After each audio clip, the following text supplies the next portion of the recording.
बालेश्वर सहर उपकंठ फुलाड़ी स्थित आनंदमार्ग आवासिक विद्यालय शुभारंभ है सप्ताहव्यापी शिशु मेला।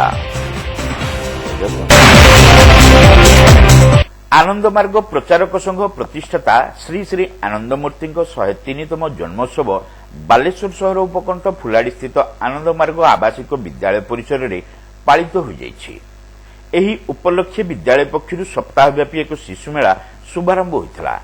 समाजसेवी भगवान गुप्ता एथिरे मुख्य अतिथि भाव जोगदे शिशु प्रतिभा अन्वेषण और प्रोत्साहन उद्देश्य आयोजित कार्यक्रम पर आयोजकों को साधुवाद जणाइथिले।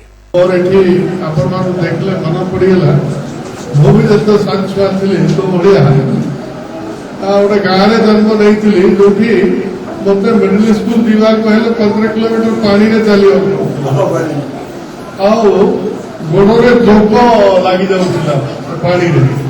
तेणु तुम मैंने गोटे बहुत भल समय रे जन्म नहींच जे तुम फुल पैंट पिंध पैंट पिंधिच आम अंडरवियर जाऊलु और निजर बसवाई अखा बस्ता नहीं जाऊलु से जूट बैग निजर बसवाई काठर पट्टी होता माटी लिखुले बांस कलम। तेणु तुम मैंने हेलो भारत भविष्य एवं ओडिशार भविष्य निजर स्वप्न गढ़ मु आगु भी आसली आज मु जहाँ मैडम पाखु पाइली तुम गीत संगीत तुम मान भितर ही आज आम देश प्रधानमंत्री भी से गाँव ही अच्छा से भी चाह भी प्रधानमंत्री अच्छा।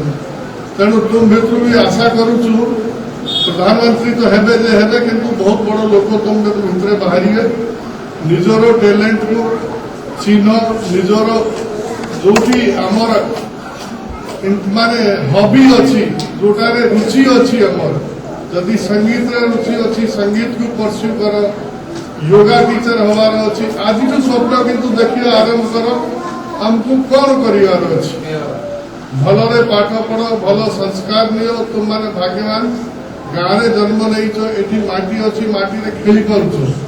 आजिकाली लोक कोटी कोटी टंकार बंगलो किणी से माटी रे चलिया पाई जाउछन। दिल्ली बॉम्बे रे लोक अछन अर्थ वर्क माने गोटे कंपलसरी माने देह पाई बहुत आवश्यक। तो तुम माने भावनी हमें गाँव रे अच्छो तुम भाग्यशाली अच्छो भारत रो भविष्य अच्छो तुम माने ही लिखिबो और देश हित को सर्वोपरि रखिबो तापरे आम गाँव रो हित स्टेट रो हित देश हित सर्वोपरि प्रारंभ में आनंद मार्गर सदस्य डॉक्टर भास्कर चंद्र जेना एथिरे कार्यक्रम आभिमुख्य संपर्क में आलोकपात करथिले। दीर्घ 40 वर्ष धरी जड़ित जेतेबेले ताकर गाड़ी पाची नथला कि मोर गाड़ी पाची नथला 1980 मसीहा कथा कहूची से दिन से आम सहित संपर्क श्री भगवान गुप्ता सहजता बालेश्वर विकास में अवदान रही अनुष्ठान विकास से सब सहयोग करती तुम जो चेयर बेंच सब देखुच से सब अवदान आम हस्टेल जो पिला सब अच्छा से पानी बोतल सब देती प्रत्येक अवस्था से आम सहित अच्छा। नीलमणि महाविद्यालय अध्यापक गौरांग चरण पंडा सार्था स्थित ब्रजमोहन महाविद्यालय अध्यक्ष मानस कुमार माइती आनंदमार्गर केन्द्रीय संपादक सन्यासी आचार्य जप कृष्णानंद अवधूत प्रमुख सम्मानित अतिथि भाव जोगदे शिशु मेलार अंशग्रहण करिथिबा विभिन्न विद्यालयर छात्र छात्री मानकु उत्साहित करथिले। आनंदमार्ग हाईस्कूल प्रधान शिक्षक सुरेन्द्र कुमार पात्र एथिरे अध्यक्षता करथिले। एही शिशु मेलार नृत्य संगीत चित्रांकन वक्तृता गणित साधारण ज्ञान प्रभृति प्रतियोगितार बालेश्वर सदर और रेमुणा ब्लॉक विभिन्न विद्यालयर छात्र छात्री माने अंशग्रहण करिसेंति। आसंता 23 तारिख उद्यापनी कार्यक्रम में कृति प्रतियोगी को पुरस्कृत कराजिबो बोली विद्यालय पक्षरु सूचना दिया जायछि। शेषरे शिशु मेलार आवाहक राधा गोविंद लेंका समस्त को धन्यवाद देथिले।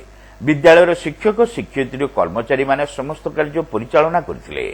आनंदमूर्ति जी जन्मदिन उपलक्षे आरंभ कर शिशु मेला यहाँ चंदन पूर्णिमार पूर्व 7 दिन धरी आयोजन हम एवं 23 तारीख दिन उद्यापन हम 23 तारीख दिन पुरस्कार उत्सव रखाई। यह शिशु मेल आम 14टी इवेंट रखी आज इवेंट रे संगीत रखाई एमती कि आम पाखे 20 ରୁ 25 स्कूल पिला भाग नहीं आज संगीत कार्यक्रम रखाई এটা 7 দিন ধରି ଏ କାର୍ଯ୍ୟକ୍ରମ ଚାଲିବ। ପୁରସ୍କାର ଉତ୍ସବ ରହିଛି 23 ତାରିଖ ଦିନ, ଏମିତିକି 8 ଦିନ ଅଛି।